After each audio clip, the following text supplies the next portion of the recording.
And with that, I'm going to pass this off to Dave and Flora, and I hope you all enjoy the presentation. Thanks, first Dave.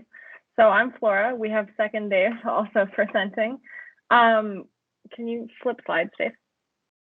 So we're going to be going over some of the basics of using Qualtrics. I think a lot of people have some familiarity with Qualtrics, but in case you don't, it's a cloud-based platform for creating and distributing web-based surveys. And it's widely used in psychological research as well as like user experience research. It has just a broad functionality that a lot of other survey platforms can't quite match. So it is very widely used. So today we're going to cover a number of basics. So Dave will be going over and doing demos of how to do a number of things in Qualtrics, including creating questions, using skip logic and display logic, embedding images in media, using timing for questions, survey validation, survey distribution, and downloading data. And then I'll be talking pretty in-depth about online recruitment and various places where you can distribute Qualtrics surveys and collect online data. So Dave is going to share a Qualtrics screen as well, where he'll be demoing everything that he does. So if you have a Qualtrics account, which if you're associated with KPU, I believe you have access to one. If you're someone that I brought from Penn State, you also have access to one through the school. If you want to follow along in your own Qualtrics account, that might help you to pick up some of what we're doing. But again, this will be recorded.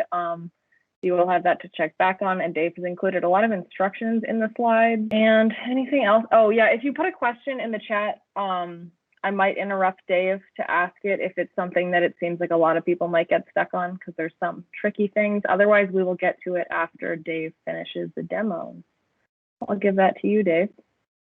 All right, awesome. So yeah, like Flora said, there's a lot of information on the slides. I'm gonna, like Flora said, I'm just gonna be going through like live demos of everything in the Qualtrics window. Sydney can forward you the PowerPoint, or David, whichever one, will probably forward you the PowerPoint. If you go through the PowerPoint, there's a lot of animations that take you step by step through doing some of these processes. And then on top of that, in the notes underneath each slide, you'll see a link to the actual Qualtrics support. And this gives you a much more in-depth kind of overview of all of the functionality that I'm kind of describing on the one slide. So if you feel the slide is not helping you out enough, just go to the link that's presented in the note underneath the slide, and you'll get a lot more details and a lot more like follow through with regards to like pictures kind of walking you through the process of doing everything. So I am going to share my browser window now. All right, so the first thing we're going to talk about is like just creating a new Qualtrics survey. So right now I'm in Corey's Qualtrics account. She's graciously been voluntold to let me use it. So what we're first going to do is just create a new project. You'll see the button here in the top right corner. So once you log in, just click on create a new project. And then we're just going to create our own survey. So we're just going to press this where it says create your own survey, and we're going to choose this option right here. And we're going to choose a blank project. If you have an existing survey that you'd like to modify, like say for like a study 2, you can copy it from an existing survey or from your library or from a file as well that somebody else sends you. But for our purposes, we're just going to use the blank project. So we're going to press get started. And as soon as it's done loading, it's going to take us into a brand new Qualtrics survey. So first and foremost, what I would do once you get into a new survey is just title your project. So we'll just title this Qualtrics Workshop. And so the first thing that we're going to talk about while we're going through this survey is going to be the idea of survey blocks. So survey blocks are essentially these blocks right here. So I'm going to create a new block so you can see the difference between them. And I apologize if you can hear my dog whining in the background. I can't do anything about him. All right. So pretty much what's the purpose of a survey block? So a survey block is it's a collective set of questions or functions in any given survey. So for example, all of the questions for one measure might be located all in one survey block. So for example, you might have one survey block that is for demographics. And demographics will ask questions about gender, about age, about all this other stuff. And so within that survey block, you might have multiple questions. So we'll say this is question 1, And I'll show you how to create questions as well, but I just want to give you guys an idea of what a survey block is before we do that. All right. So a survey block contains a series of questions, or it can be a stimuli, for example, text or image-based content. And pretty much what the survey block does is it's just a collection of all those items in one single area. What's really interesting about survey blocks is that you get a lot of different functionality within a survey block. So if you go to block options, you can see all these other options here. You can move a block up, you can move a block down, you can copy it, you can copy the entire block to your library, or you can copy the questions to a library, and you can also delete a block. So if you just delete it, it'll get taken away. So this is like one of the most basic things that you'll see for Qualtrics is just kind of dealing with survey blocks and using these as kind of like the foundational pieces to build your survey one by one. What else do I want to touch on about survey blocks? I think that's good enough for survey blocks. You'll see like it kind of comes, you kind of learn about these as you create questions. So we'll go on to the next part, which is probably the thing that everybody is most interested in, which is creating a question. So to create a question, you're going to click right here, this big green button that says create a new question.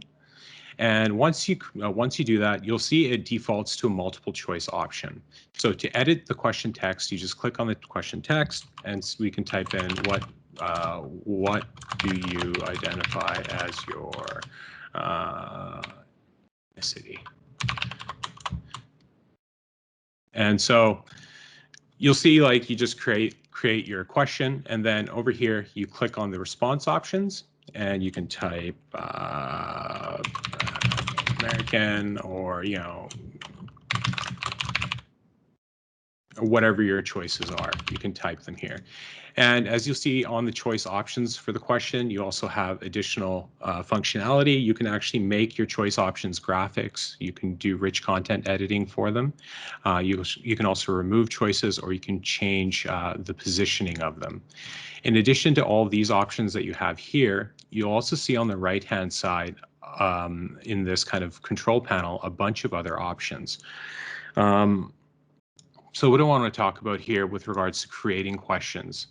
So first, I guess, when you're creating a question, you can edit the choices here in this right-hand panel. So if you click on choices, you'll see all my choices come up here. And I can do this for a quick and easy way to edit a lot of my multiple choice options. So we can just type in some other response options, and you'll see on the left-hand side that my multiple choice question is automatically populating those choices. So if I click done, you'll see that now I have additional choices there on the side.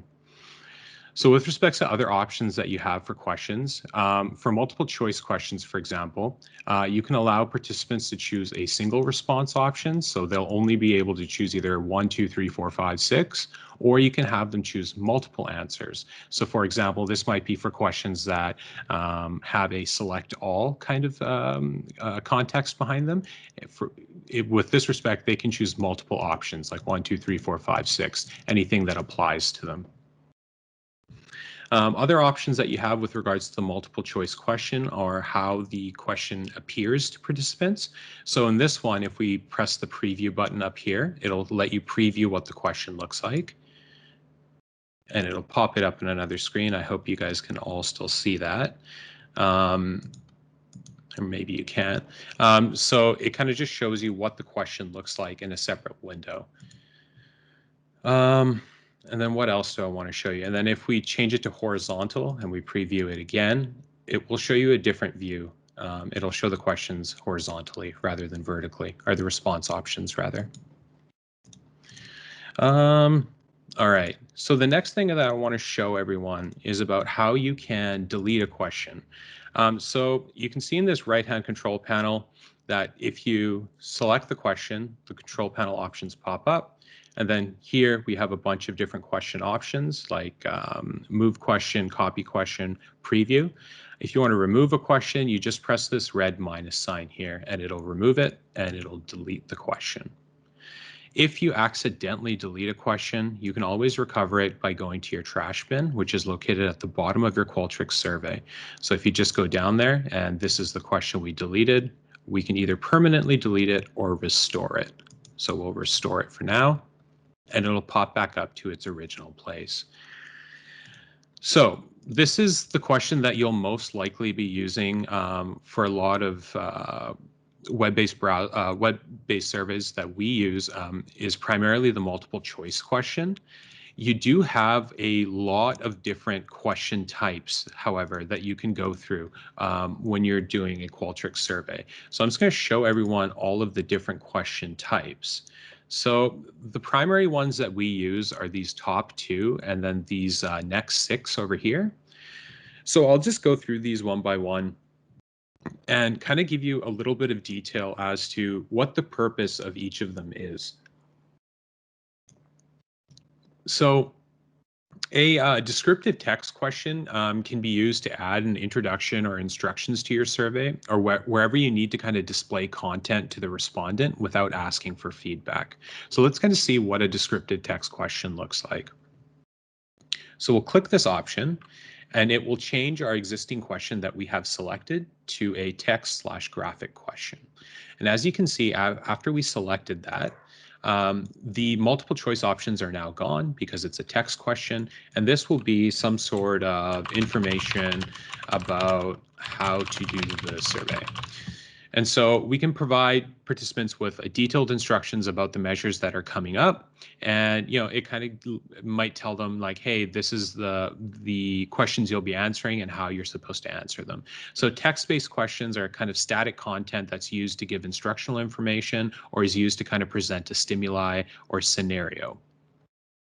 The next type of question we have are graphic questions, which is, again, kind of right here. It's the same kind of static content. Again, if you select a graphic, it'll take you to and ask you to upload a graphic for that image.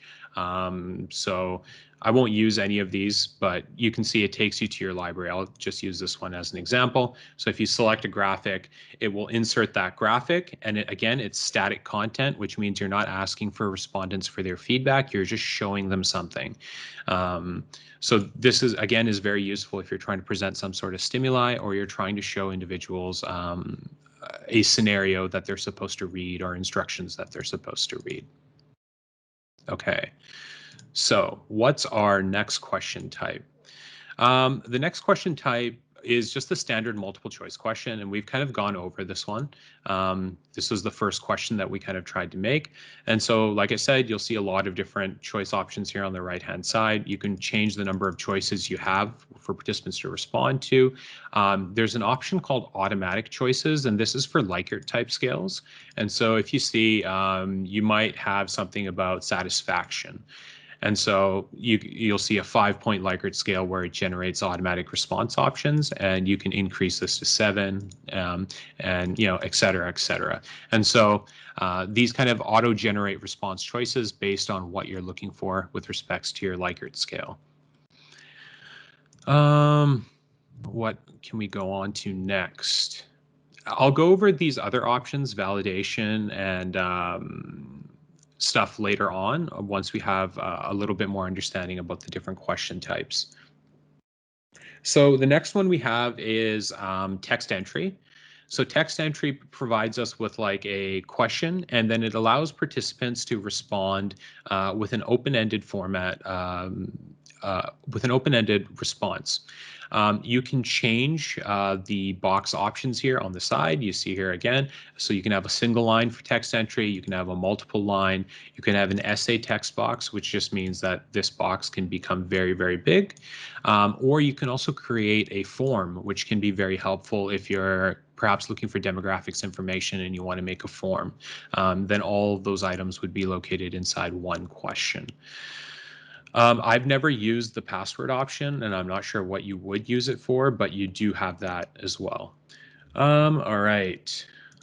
So looking at the next one, we have rank order. I, again, have never used this one, but again, it's very interesting. Essentially, what it lets you do is you can choose, let's see if we can do this. So you can choose like what this question will essentially make participants do is it'll make them rank order the choices to determine each respondent's order of preference for a list of items. So if we're talking about, like, for example, what's your favorite food, or what's your level of enjoyment for these 5 foods that are listed. So we give them 5 foods. They would rank order them like 1, I enjoy this food the most, or 5, I dislike this food the most. So this is kind of an interesting response option that you have. I'll give you a preview of this. I hope you guys can see it on the window. So as you'll see, you can kind of move them around and it will change the orders based on how they want to rank that question. Moving on to the next one. I've never used a matrix table, but Flora has experience using these. I've avoided them because getting the data out of them used to be hard for me, but Flora knows a way to kind of deal with these. Essentially, this is again a question. This is one question that might have multiple items within it. For example, like this. And so at the top, you see a Likert scale, and then you have the individual statements here, 11 statements. And for example, it might be, how much do you like, how fast do you drive your bicycle? And then, you might have multiple other options, and participants will respond, and these options will all appear in one big block to them. And so it's very easy for them to respond one by one to all of the items. And I'll show you a preview of this question again. If I can interrupt momentarily, yes. These matrix tables load better on mobile than having individual questions for each item. So that's, they don't look so good on that preview. Yeah, they don't. but they work really well, because typically if you have a number of individual multiple choice questions, they like fold up, and then you have to click on each one to respond to it. Whereas in this one, it shows all of them at the same time. And Dave, if you close the preview, there's an option here on the right-hand side of the page. Scroll down a little bit to repeat headers in the options section, and that'll add them repeatedly throughout the block so that it's not just looking like a bunch of dots. It shows the headers every like 3 or 4 questions. Then if you hit the wheel on the left under Q6, and then you go into recode values, this is the important thing for downloading this data, which I realize is not where we're at right now. But if you want to use matrix tables, you have to use variable naming and question export tags in here. Otherwise, everything will show the same question number when it downloads. But when you turn on question export tags, it labels them each as a subset of this item. And so you can download the data for each question individually. So that's what Dave is referring to with the struggle, is that we used to not know about question export tags. Yeah. I mean, even now, like, I would say I understand Qualtrics about 55% of what it can do. And, the more and more you kind of get used to it, the more and more kind of functionality you keep finding as they keep updating things. But yeah, matrix tables are a great way, like Flora said, to present data for individuals who might use mobile view. And then on top of that, it just kind of nests everything really nicely in terms of displaying items. So yeah, this is a matrix table, so you might find yourself using these fairly frequently if all of your items perhaps are using the same Likert scale, response scale. It's a good way to kind of set up your questions in a survey. All right. So next we have slider questions. So I've never used these again. Most of my questions are multiple choice or text entry for ones that I've used. This is another interesting thing where it's just kind of a slider, and you can change all these options over here. For example, you can change it to bars, although I'm not sure. Oh, there you go. And then you can change how far the bar goes. You can change it to look like stars, where people will give 4 out of 5 stars if you're looking at some sort of satisfaction type survey. And like I said, you have lots of different options. You can change the amount of grid lines that show up. You can change the max value. You can change the minimum value. So this is, again, like a Likert type scale, but it's supposed to be continuous. And so, yeah, you can use this for other options while you're building a survey if you have the need for a slider type bar. All right. So The next is called side-by-side questions. So the purpose of this is to let you ask multiple questions in one condensed table and provide an effective way of shortening your survey while gathering the same amount of data. So the hope of using this is that you can present like question 1, question 2, question 3, question 4, question 5, question 6 with the different answers in fairly quick succession to one another. And the primary hope is that you don't have to keep flipping and progressing throughout an entire lengthy survey. All these options should be quick and accessible to participants within the first page, and they should be able to answer the questions very quickly. Like I said, for my primary uses, as I've kind of developed surveys through Qualtrics, my primary use is centered around descriptive text, graphics, multiple choice entry, and text entry, and matrix tables now that we fully understand how to get the data out of them. These are kind of the 5 big ones. We will talk later on about timing, and that's something that's kind of important for some research studies that are looking at specifically timing and getting response time and stuff like that from participants. So I hope that gives you like a really quick and dirty brief overview. The PowerPoint that we have put together for everyone has all these questions labeled, and if you click on the individual icons beside the question descriptions, they'll take you to the Qualtrics links for each of the individual questions, so you can get a lot more detailed feedback over what I just kind of went over. Does anybody have a direct question about the different question types that I just went over, or is everyone kind of okay with that and fine with me moving on to the next part? All right, so for the next part, we want to find out how to add a page break. So what's the purpose of a page break? I'm just going to change this to a multiple choice question, and I will just copy this so I can show everyone the purpose of a page break.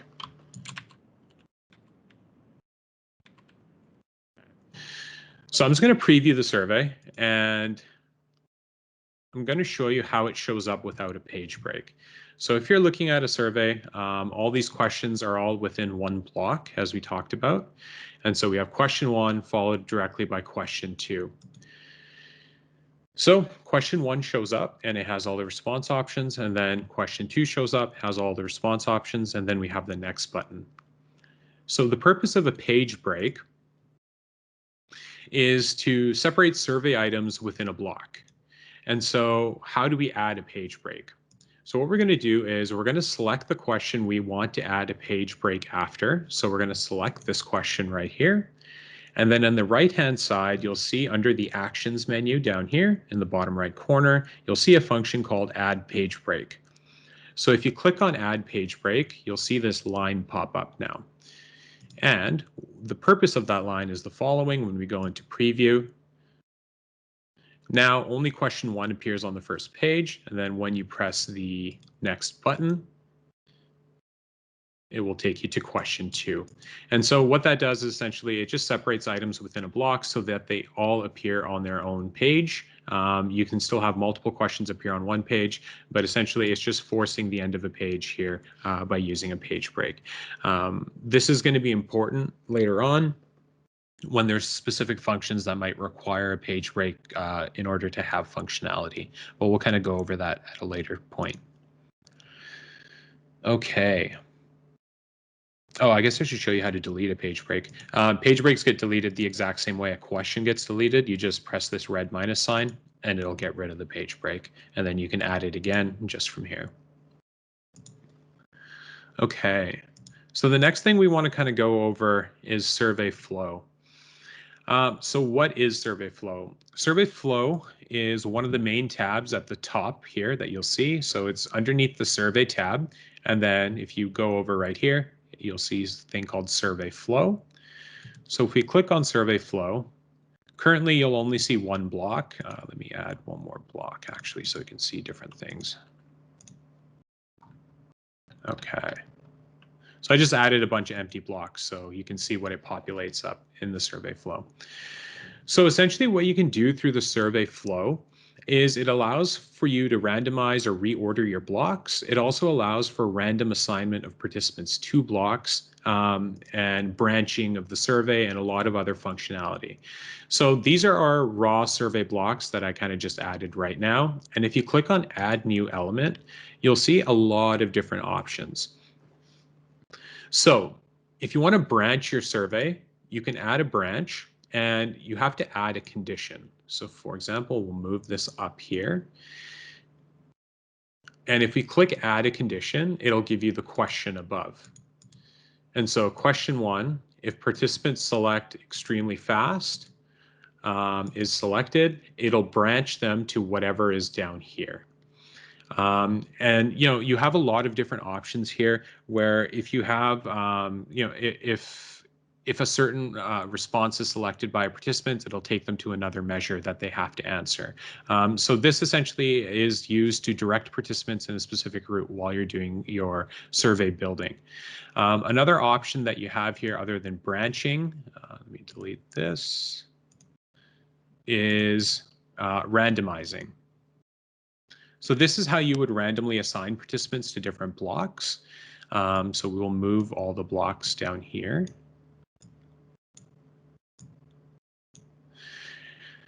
And so what this is going to tell, what this function does is it randomly presents 4 of the following elements to participants. And we can change this number. We can have it so only one of these 4 following blocks is presented, and we can select it so it evenly presents the elements or it does not evenly present them. So this is called the randomizer, and it randomly assigns participants to different conditions within your study. It's a really useful tool, and you'll likely use this if you're doing full experimental designs. The other thing I guess we can talk about that might be really helpful is you'll likely need to use this when you are setting up your survey for SONA on the SONA systems to get research credit. What you'll do here is you'll add a new element, and you want to do an end of survey block. And essentially what happens, what this block does is as soon as the participant reaches this block, say right even after block 1, it takes them directly to the end of the survey.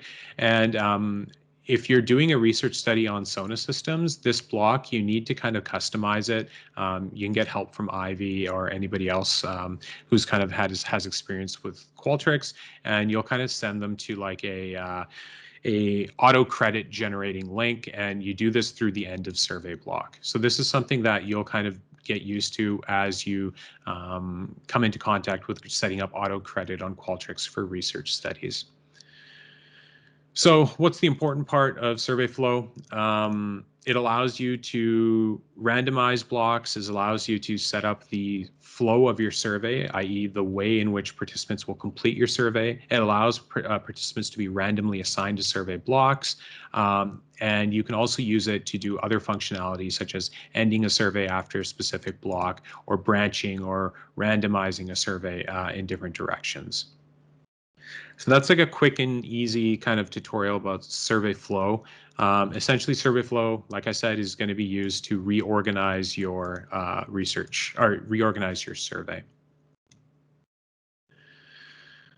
All right. So the next thing I guess we can talk about now that we have survey flow done is going to be about some of the action options that you have down here. So these action options include stuff like display logic and skip logic, and you'll be using these quite frequently once you start developing more complex surveys. So the first one we'll talk about is going to be called a skip logic. And so what's the purpose of a skip logic? A skip logic allows you to send respondents to a future point, or in other words, forward in a survey based on how they answer a question.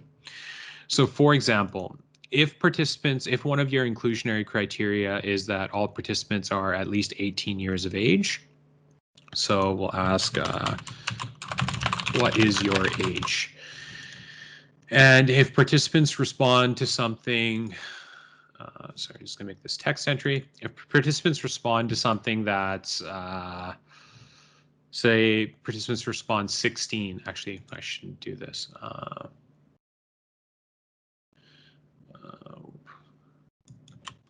make it like this. What is your gender?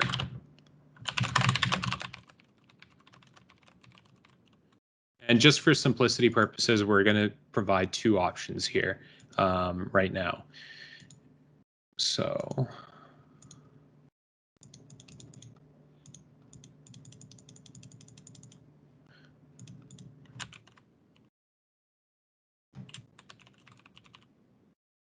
okay. So this will be our first question, and we want to make a skip logic. So what we want to do here is click on this thing down here that says add skip logic. You'll see it here on the right hand side in the toolbar. So click on add skip logic, and then you'll get this menu pops up. So condition.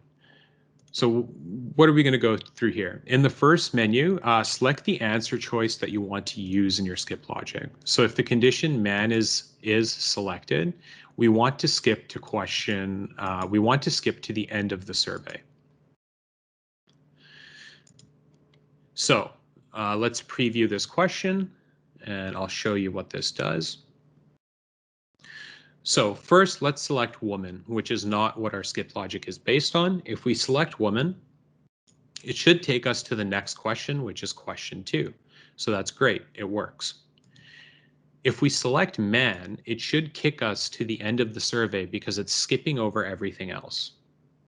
So let's try this one.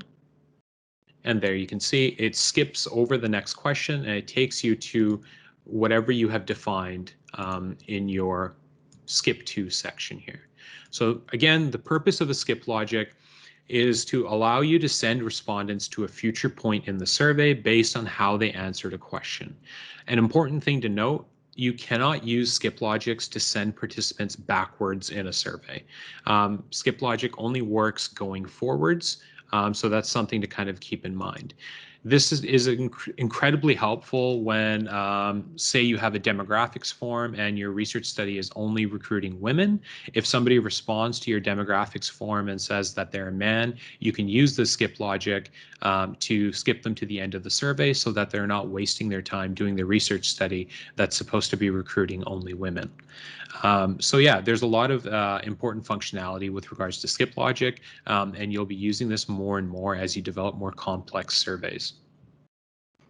So the next one we can look at is going to be, let me just edit this.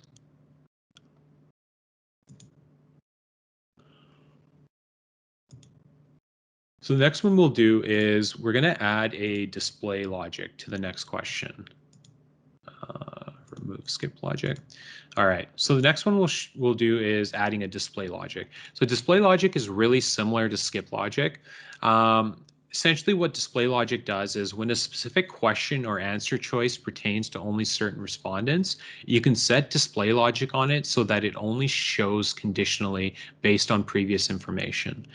So for example, this question, we'll set a display logic on here. So again, we will select the question, and then on the right-hand side, we'll go to add display logic and click on that.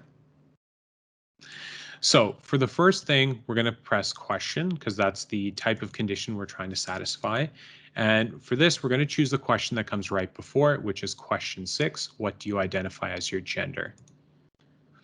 So we'll say again, if man is selected, that this question will display. So display this question only if the following condition is met. Question 6, what do you identify as your gender? Man is selected. So we'll press save on that. And then let's preview this function again. So for this one, for example, let's try woman, which is not part of our display logic. So let's see what happens if you press women and we press next. It takes you to the end of the survey because we have no other questions. If we select man in this case, it should take us to the follow-up question, which is that question 2. So again, what's the purpose of a display logic? It shows a question based on a based on a condition that has previously been satisfied by a participant response. So both of these things are things that you will be using, again, when you develop more complex surveys. Display and skip logics can be a little bit finicky. It's really important when you use display logics that you are making sure that all these little choices are selected properly, because if anything is selected improperly, it will not work. You can also add multiple conditions to your display logic. So for example, let me just copy this question so I can show you all.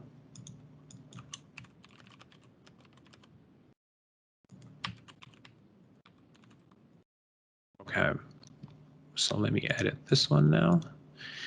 All right, so this is, again, is for question 7. So we've already added what you identify as your gender. Man is selected, and then this question will show. If you press the green arrow, plus sign here, you can add another condition. Essentially, what that means is participants will have to respond to both of these questions in this way in order for this question to show up. So, display this question here, question 2, only if the following condition is met. You identify your gender as man and it's selected. And what is the question? 2 + 2, 4 is selected. Or you can make it like this, where if either of these two conditions are satisfied, this will show up. And the same goes for skip logic. You can add multiple conditions based on it.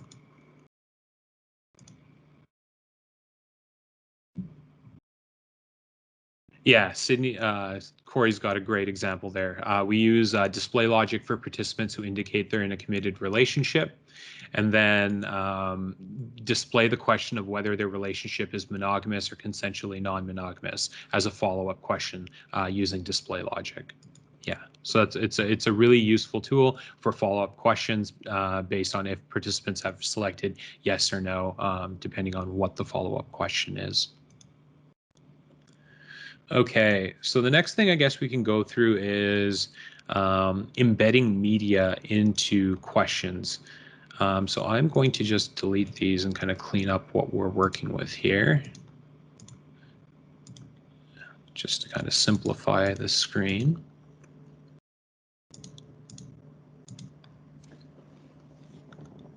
Okay. All right. So to add questions and other content to your surveys, what you need to do is select a question.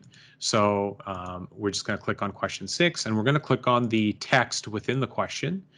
And then you'll see 2 different pull tabs at the top.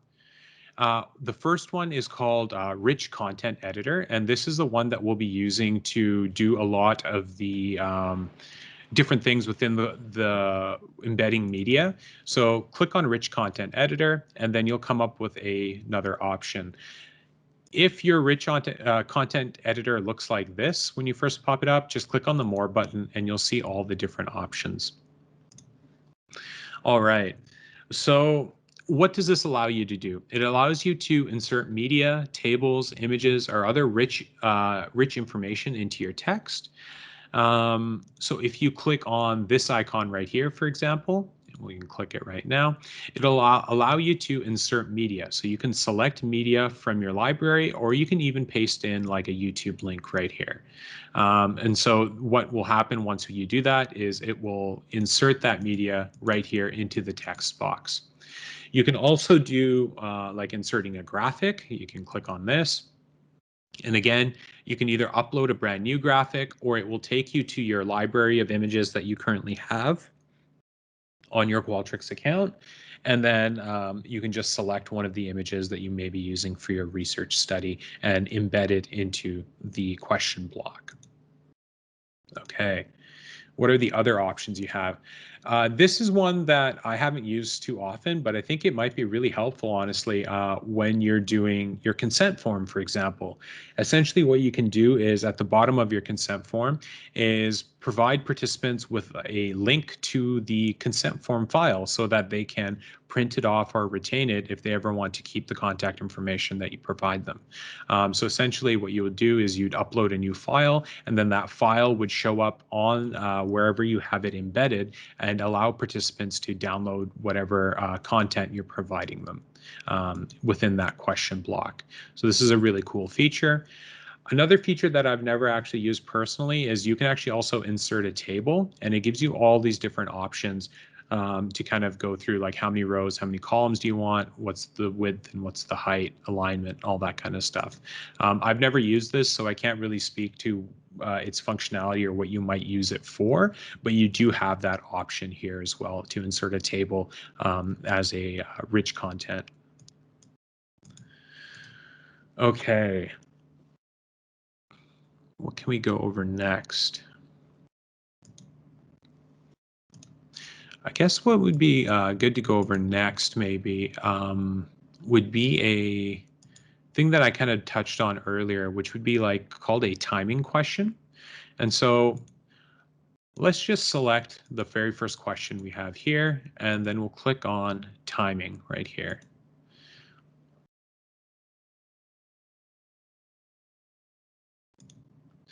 Okay. So as you can see, the timing question, I shouldn't have selected it earlier, sorry. As you can see, it changed the question to a timing question. And so what that does is it lets you record and manage how long a participant spends on a specific page. So a timing question can be added at any point in your survey. It's a hidden question that can be added on any page, and it's used to track and manage the time a respondent spends on that page. It has 4 main metrics that it records. So for the first metric is called first click. That metric measures how many total seconds the page was visible before the respondent clicks for the first time using their mouse. The next metric is called last click. Last click tells you about how many total seconds the page was visible before the respondent clicked for the last time, not including the next button. The third metric is called page submit. So how many total seconds pass before the respondent clicks on the next button, i.e. the total amount of time the respondent spent on that page. And then the fourth metric is click count. How many times in total did the participant click on that page? And I'll kind of just show you what these show up as. So we'll preview this. So as you can see, it shows you the 4 metrics here. And each time I click or however much time passes, the metrics kind of change as they go over. And when I press the next button here, the page submit will go as well. So this is really useful for using stuff like measuring reaction time or time to completion on any survey or measure that you're currently doing. It's also helpful for knowing if a participant, like for example, maybe left the survey on this question that is like supposed to be really important in terms of timing, and they left it sitting there for 40 minutes because they had to go take their dog out or something like that. So it provides you with a lot of very useful information that you might want to use if you're doing research that's very sensitive in terms of response time. All right, what else can you do with timing questions? Well, the other really interesting thing that you can do with timing questions are 2 features. One is called enable submit after seconds. So you can use this option to hide the next button for a certain number of seconds, preventing respondents from progressing through the survey until that time has elapsed. So for example, we will change this one right here to say 5 seconds. And then we will preview this survey. Actually, let's preview it without this first, and then I'll show everyone. So as you'll see, the next button appears immediately right down here. All right, and this is with, we're not delaying the next button. But if we change this to 5 seconds, and then we press preview again, You'll notice that that next button does not appear, and it'll appear in about 5 seconds. It should pop up down here, and now participants can go to the next page. So this is really useful if, say, you're doing a research study where participants have to read a scenario. If you know participants aren't going to read that scenario in maybe 30 seconds, you can maybe make this button only appear after you know that they've hopefully read it by delaying the appearance of this next button. The other really cool feature that you have, other than just hiding that button, is you can also use an option to automatically move respondents to the next page of the survey after a certain number of seconds have elapsed. So for this one, for example, we will make this 0. It's right here. It's called auto advanced after seconds. So if we change this to 5 seconds and we preview the survey, you'll note that after 5 seconds, this next button will automatically be pressed, taking participants to the next page, which in our case is the end of the survey. So this is also really useful. Say participants are supposed to hear an audio clip that lasts 13 seconds. You can make this 13. And then as soon as that audio clip finishes playing, it takes them to the next page where they can answer a question about that audio clip. So this is really cool for making participants stay on track in terms of time and presenting them with certain stimuli at certain times. You can use this to auto advance the survey after a certain amount of time has elapsed. So again, 2 really cool features, and timing in general, again, is very helpful. To use within your survey, especially if you're curious about response time or looking at how long it takes participants to complete certain sections. All right, just going to look quickly at the comments here. Amberly, yes, you can absolutely upload sound files. It's the same thing as uploading media files. Instead of uploading a video file, though, you would just do an M4A audio file, and it will embed looking like a video file. It'll show you all the controls like the play and pause button. And yeah, it'll look exactly like a video file, just there will be no video, and it'll only present the audio to people. The one thing I will say about embedding audio and video is I think you'll have more success if you're embedding YouTube links rather than going from the Qualtrics library, because if you're doing it through the Qualtrics library, it can be a little bit finicky in terms of trying to get the HTML coding figured out so that you can hide video controls and all this other kind of stuff. Whereas through YouTube, it's a little bit more easier to embed all that media, and you tend to have less latency issues within your survey if you're using YouTube to host audio and video files.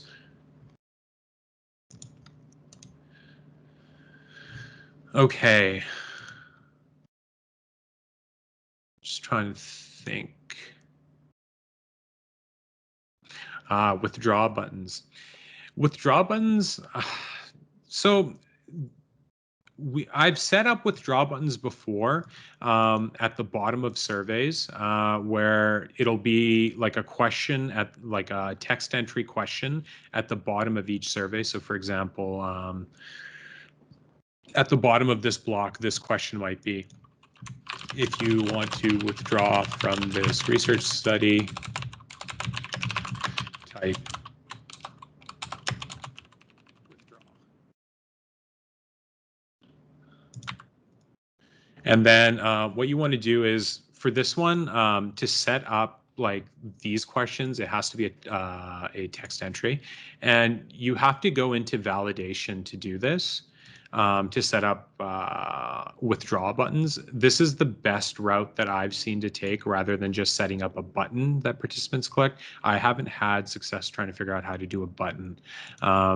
This is the way that I found it to be the most helpful is you set up like a text entry question.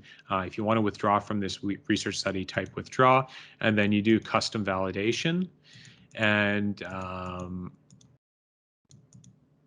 you can do different things. You can either do regex, which is like a type of coding where if they type withdraw in a bunch of different ways, it will remove them.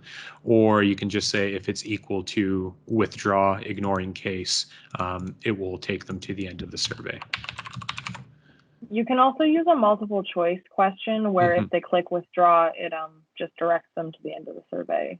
or There you to go. a special ending. Yeah.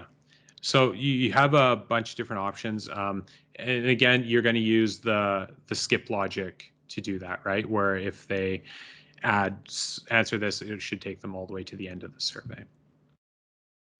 So Corey has a good point here that if you if participants withdraw after completing some amount of the survey, their data will still be in the data file. So when you download it, you'll still have to manually delete the data from anyone who's withdrawn. So if you had an item where participants were able to withdraw, you would need to check that item when you have your data. And then there's another question here from Craig. Can you use this platform to display content hosted on another website? For instance, I currently use another data collection platform, which allows me to use the embed YouTube video option to display non-YouTube content. So I do know that we have linked,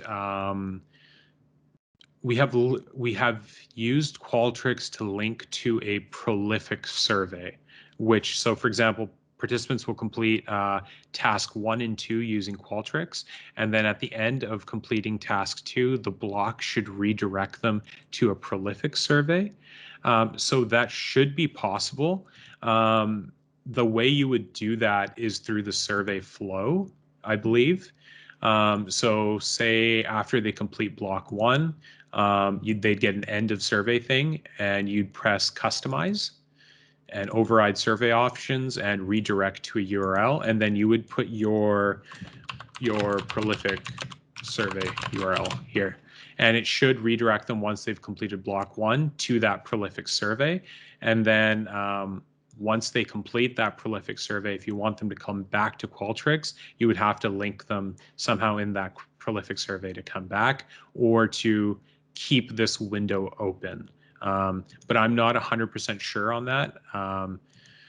But I do know it is possible to link Qualtrics and Prolific. I'm not sure if it's possible to go the other way, like Prolific back into Qualtrics, because I don't have experience with that platform. I hope that answers your question, Craig. Could I just jump in to follow up on that? Yeah, absolutely. I think that that's a little different than what I would be trying to achieve with my research, given that the participant would end up temporarily leaving the platform.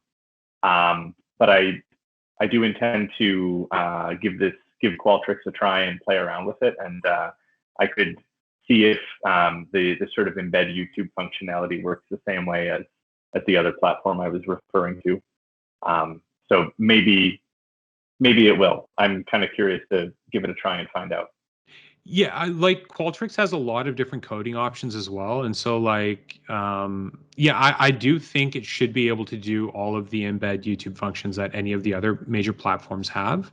So yeah, I don't think you'd come across anything with that. The only thing that you might come across is, I know I'm not a very good coder. And so like there might be some coding stuff that you might have to kind of go over. And I know Qualtrics support isn't the most helpful in terms of kind of sorting out those coding problems.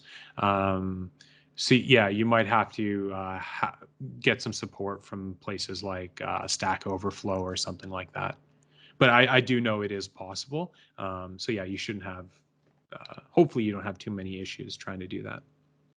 Yeah, everything underlying Qualtrics is JavaScript, so it actually has a ton of functionality if you are knowledgeable about how to play around with that. And there's definitely, you can embed so many different types of materials beyond just videos that I can't imagine there wouldn't be an option for whatever you are trying to embed in here.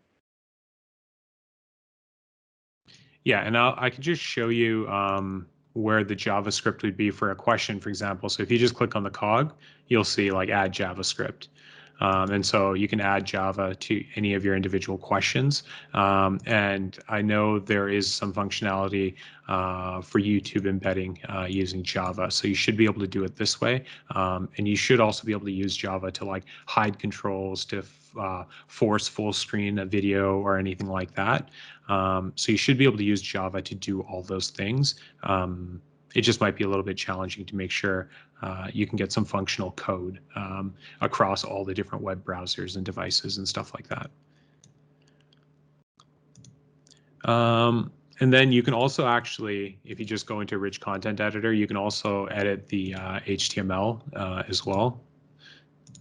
I'm having a horrible HTML view. So if you do have HTML5, you can also edit it here as well for each of the questions. So you have two different coding options. You can use HTML or JavaScript, and hopefully those will give you enough functionality to do your embedding.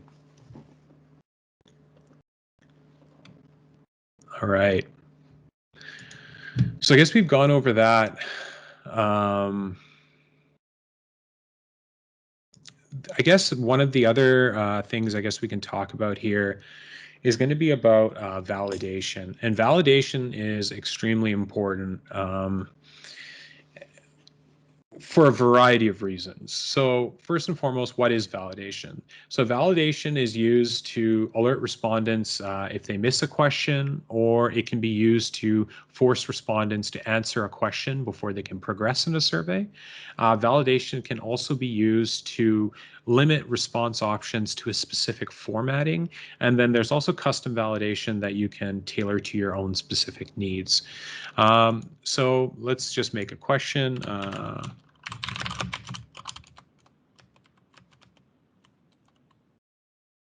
And we will make this text entry, and I'll show you some options here. Okay, so again, we're going to just select the question that we want to add validation to. So we're going to select question 8.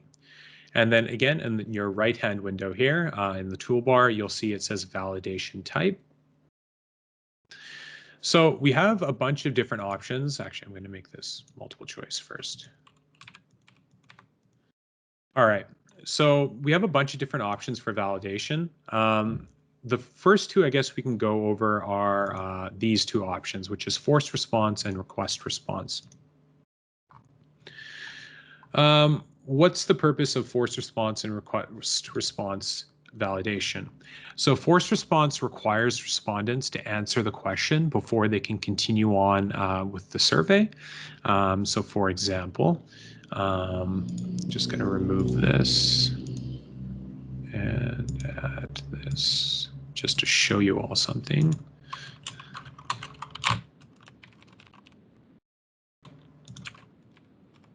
Okay. So again, just selected the question, and then I'm going to click forced response. And so what this is going to do is participants have to answer this question before they can go on to the next one. So I'll just show you a preview of this. So what's 2 plus 2? We can give any answer. If we give 2, 3, or 4, it will take us to the next survey, or to the next question rather. However, if we leave it blank and we just click the next button, it will not allow us to go forward. It asks us to please answer this question before we can go forward. So if we press 4 now, it will take us to the next question. So this is a really cool option to have. For example, if you need to verify your participant's age, this is a really important way to do it. For example, if your survey can only be done by participants who are 16 years of age or older, you want to make sure that they answer the age question so that that criteria is being satisfied. The other option that you have is, instead of forcing participants to answer questions, you can do a request response. And the difference between this one is that it simply just alerts participants that they may have left a question unanswered, and they may want to go back and fill in that question, but they still also have the option to continue the survey without answering that question if they choose. So we can take another look at this one in terms of a preview.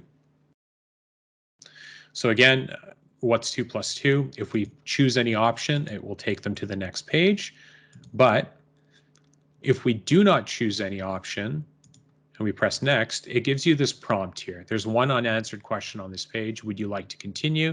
And so we can say, answer the question, and we can go back and answer it. Or we can just say, I don't want to answer it, continue without answering, and it will take you to the next page. So this is really an interesting function to use. It can become kind of annoying if you have every single question as request response, but it's also really important where if there's some data that's really crucial to your research study, you want to make sure participants don't miss completing it. You might want to put a request response validation on there.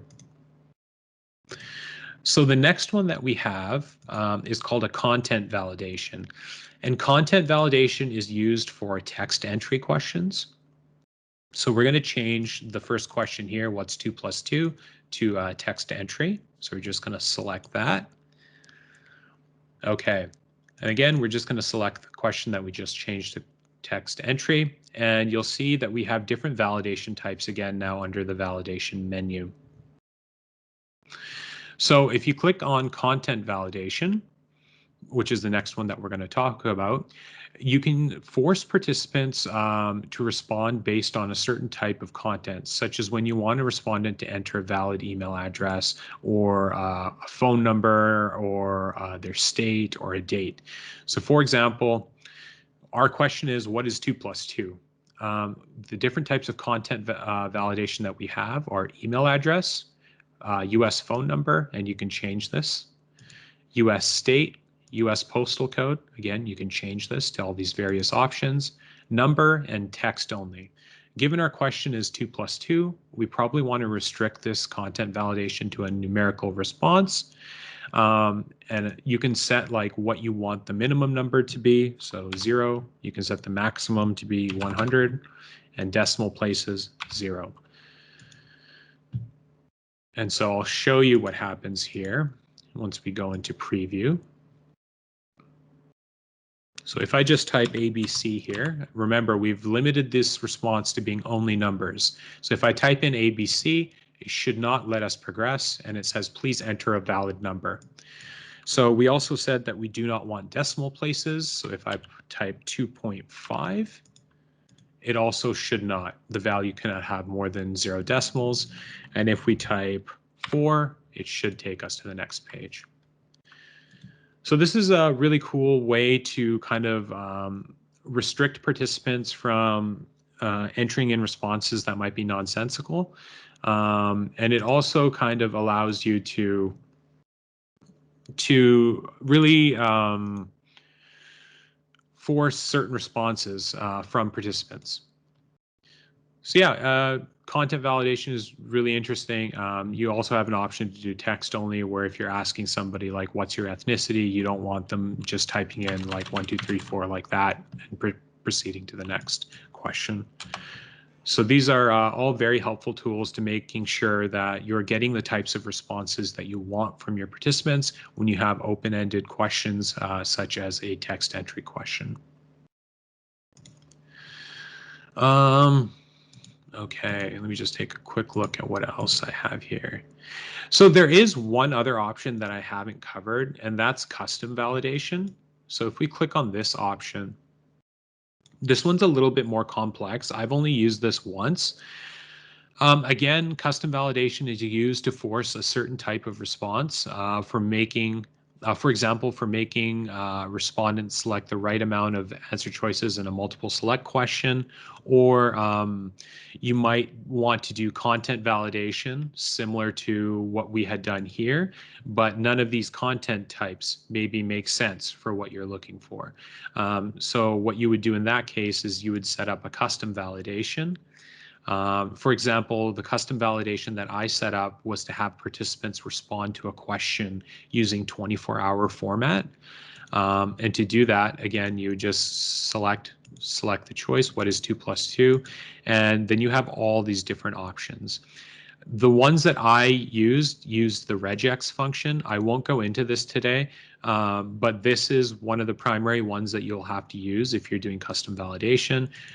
These other ones are all fairly straightforward to use, but you can get a lot of help using the regex function through Qualtrics support. I've used it once, but it's still kind of complicated, and you have to kind of come up with specific set of code to satisfy the type of validation that you're looking for. If there is custom validation that you're looking to do for your survey, and I know I haven't gone over it at all, feel free to reach out to me and I can help you. But I think it's a little bit too complicated to go over custom validation for all the different scenarios that individuals might need it for.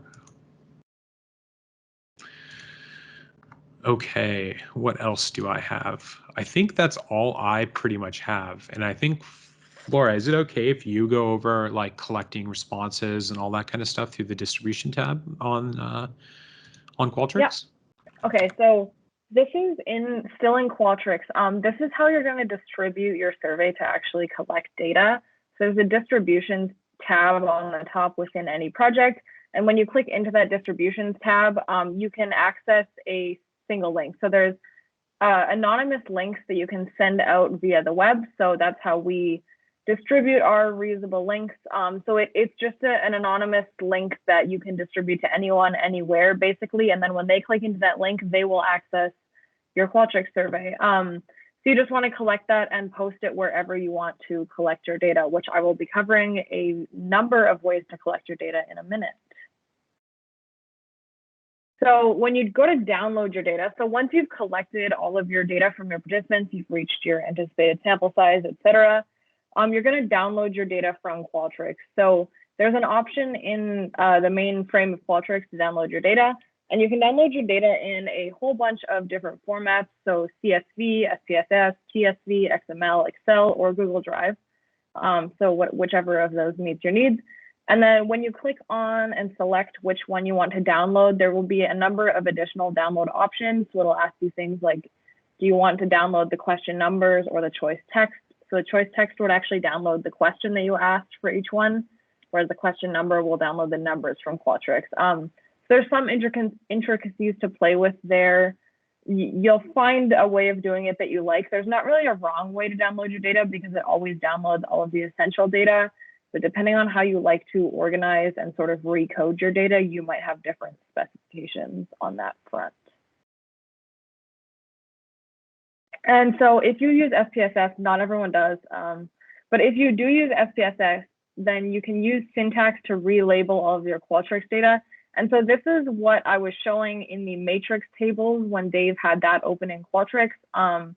If you hit that little wheel or the cog on the left of a Qualtrics panel, you're able to relabel all of your items in Qualtrics, and then you can write syntax to download and run, and then it'll relabel everything automatically. It's essentially just code that makes things really easy. If you have additional questions about SPSS syntax, I can answer those in the Q&A, or if you want to send me an email, I'm not sure if Sydney shared our emails, but she can post presentation. If you have additional questions about SPSS syntax, you can email me and I can help you out. I just thought we should throw this in there because it's something that we skipped over for a long time that does make us incredibly more efficient once we knew about it. Kind of all I have to say on that front for now. So now we're going to jump into online recruitment. So first I'll talk about online recruitment with Qualtrics, which is the next, So Qualtrics has a built-in participant paneling service, which makes collecting data really easy. You already made your Qualtrics, they distribute it themselves. So it's very simple. You don't actually have to post your link anywhere. Qualtrics basically takes control of the survey and distributes it for you. This is a paid service. This is not free. It's fairly good at collecting specified demographics, though there's some limitations. So basically what happens if you use Qualtrics paneling is you send an email to whatever generic Qualtrics paneling email, and they assign you a consultant. They give you a project consultant, and then you can tell that consultant exactly who you want to recruit. So you can specify things like age, ethnicity, nationality, gender, sexual orientation, etc. And they will find you a sample that suits your needs. They are kind of limited.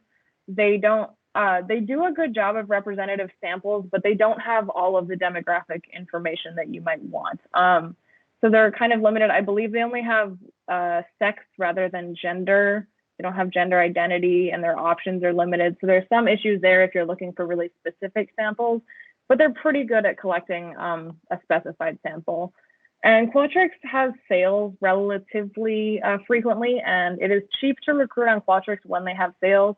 But if they don't have sales, it's generally more expensive than other online recruitment options. And with Qualtrics paneling, because you're paying for a consultant, it's pretty hands-off. The consultant takes control of your survey, distributes it, does some data quality checks for you. So they'll kick out people who did a very bad job of responding to your survey, and you don't have to pay for that. So it's pretty hands-off compared to some of the other paid services, which I think MTurk is the next one that I have. Okay, so you can embed Qualtrics in other services. So any other paid service, MTurk, Prolific, etc. You can embed the distributor link that we showed earlier, the anonymous link, into all of these other platforms. So they can also be distributed. You can distribute them through these paid participant recruitment services, or you can distribute them via free avenues like sending them out on a listserv or posting them on social media. So I'm going to go through a few more paid services, and then I'll also talk about free social media recruitment. So Prolific is a relatively new recruitment platform that has kind of made a splash in psychology in recent years. It's UK based, so a lot of the participants available are not in North America. So if you're looking to collect a North American sample, it might not be the best choice, but it is still pretty competent. I believe it's like 80% of Prolific participants are in the UK and 20% are American, but they have a broad enough base that you can still get a fairly large North American sample. And Prolific's whole sort of position in the market is that they're built for collecting specific demographics. So anyone who is a participant on Prolific has filled out extensive demographic information, and that allows you as the researcher to use Prolific to collect very specific samples. So I just collected a sample of like 300 feminine bisexual women who live in the USA, and there were additional demographic requirements, but you can imagine that's not so easy to find on other platforms. So they're kind of great in that way, but there's also some issues with Prolific that have been noted, especially on social media. I've seen a lot of discussion of this lately. So first, it's expensive. The cost increases with specificity. So as you add additional demographic or other parameters, it gets more and more expensive, and the increases can be pretty large. So it is not the cheapest way to recruit, but it's still good for specific demographics. There's been some issues noted with double dipping. So participants, the same person participating in your study multiple times via multiple Prolific accounts, which is obviously problematic because then they become overrepresented in that data set. I've never heard of this being an issue with other sites like Qualtrics Paneling or MTurk, but I have to imagine that it probably also does happen and just hasn't been noted. But just noting that that has been discussed. And then there's also some issues with parameter inaccuracy. So for example, when I conducted my study and I specifically recruited bisexual women through Prolific, I ended up with about 10% of my sample not being bisexual. They identified as heterosexual or some other identity within my survey after identifying as bisexual in their Prolific demographics. So some people have suggested that that's an issue with people sort of signing up as whoever they think is going to get the most survey availability. And other people have suggested that this is just about the way that Prolific asks their questions and the way that we ask our questions. So we might be asking them in a slightly different way. Prolific does recommend using their demographics so that you end up with matching responses across, but Prolific's demographics are not always the best. I think they only have like 5 gender options, and our lab probably has 12 different gender options. So there's some issues there, but overall, I would say if you're looking to recruit a specific, difficult to reach sort of subsection of the population, Prolific is a pretty good option for recruitment. MTurk is another one. MTurk's more popular. I think a lot more people here have used MTurk. So it's pretty middle of the road in terms of expense. It's usually a little bit less than Qualtrics Paneling in my experience. It allows for basic demographic collection, so it's pretty good there. There are some screening issues that have been noted with non-North American participants. So this is things like people not actually speaking English, but they still end up in your survey, or people who don't actually live in the US, but they still end up in your survey somehow.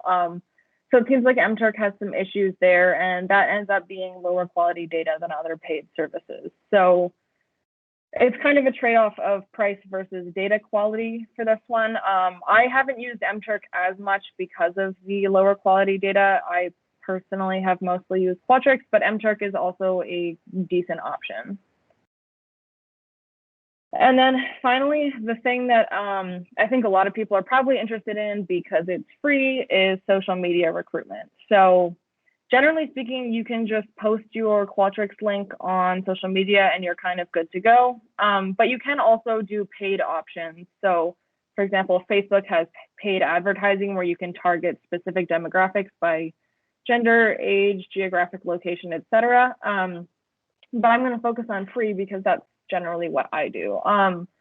So typically when you use social media, you would be doing some sort of snowball sampling. If you're, for example, posting a link on your own Twitter and asking your friends to share, or on your own Facebook or anything like that, it's really easy to spread and share your link, especially certain kinds of research. So in Corey's lab, obviously our research has a little bit of appeal to the general population because we do sexuality research. People often find that interesting. So sometimes our research gets very popular online. And using social media recruitment or any sort of online recruitment usually collects more diverse samples than your subject pool, which is generally beneficial for science as well as for your research. And there's little to no expense to doing it. So there's, in my opinion, not really a lot of reason to not do this, but time can be an issue. So social media collection doesn't always pick up quickly. Sometimes you might have to post a study like for a span of 6 months to collect the data that you want, whereas you could post it in subject pool and fill it up within a month. So that might not be ideal for you or for your needs. But if you have a long time, it's a free and easy way to sample. And what this does also lead to is fairly low data quality. So we do remove a lot of participants when we do social media and online recruitment because they're not being paid to complete it, right? So there's no real benefit to them unless they feel a personal sense of commitment to science or they're interested in the topic. They're not getting paid for completion. So there's not a lot of motivation there. We do still get a lot of good quality data, and I have actually a ton of resources, publications on Reddit samples. Reddit's another social media site, publications on Reddit samples and how they compare to other samples. There's a ton of literature on MTurk samples and Qualtrics paneling samples. There's nothing wrong with using that data, but it is worth noting that the data quality is lower and you will have to cut a higher number of participants than you might expect if you're used to using MTurk or subject pool data. And then as a final issue, social media recruitment and online recruitment in general does bring up the opportunity for trolling. So you're not paying these people to complete your survey. Sometimes people will take it upon themselves to make your life more difficult or to have fun with your survey in ways that are not beneficial to you as a researcher. So sometimes you'll get very joke responses. Sometimes things will be completely inappropriate. So it's something to look out for and be conscious of if you're planning on doing online social media recruitment. I wouldn't say it's a huge issue. I think probably in our lab, again, given the nature of our work, we experience it more than others might. But it's generally not an issue. People who do that also have low data quality and would be removed from the data set for other reasons. And people who do that also usually aren't willing to do things like fill out the active informed consent form that you have to do or fill out attention checks. So it's somewhat of a navigatable problem, but it is an issue nonetheless. So something worth noting. So that's all of the actual content that we have, which means Dave and I will open ourselves up to questions. So questions can be basically anything you have about Qualtrics, online recruitment, SPSS syntax, anything that we've gone over or anything that we haven't touched on that you would like us to touch on briefly. I just have one thing maybe I should go over is the survey options and how to make sure data is anonymous.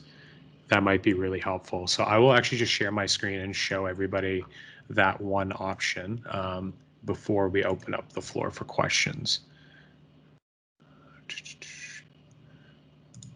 Okay. All right. So we've gone over survey flow, and right beside survey flow here, you'll see another thing that says survey options. And if you click on survey options, this is really important with regards to REB. We want to click this option down here, which says under the survey termination thing here. It says anonymized responses, do not record any personal information, and remove contact association. So you want to make sure that this is on. This will make it so that your survey is not recording IP addresses or any geolocation. If you're doing a research study through KPU, you will likely have to tell them that you are making sure that all of the responses are anonymized. If this option is not turned on, you have to make sure you tell the REB that you are not anonymizing response collection.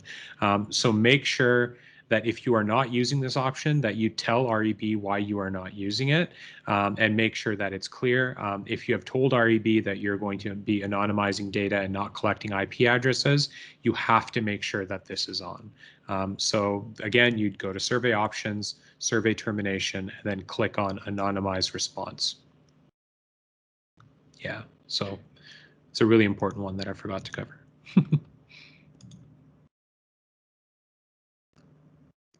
All right.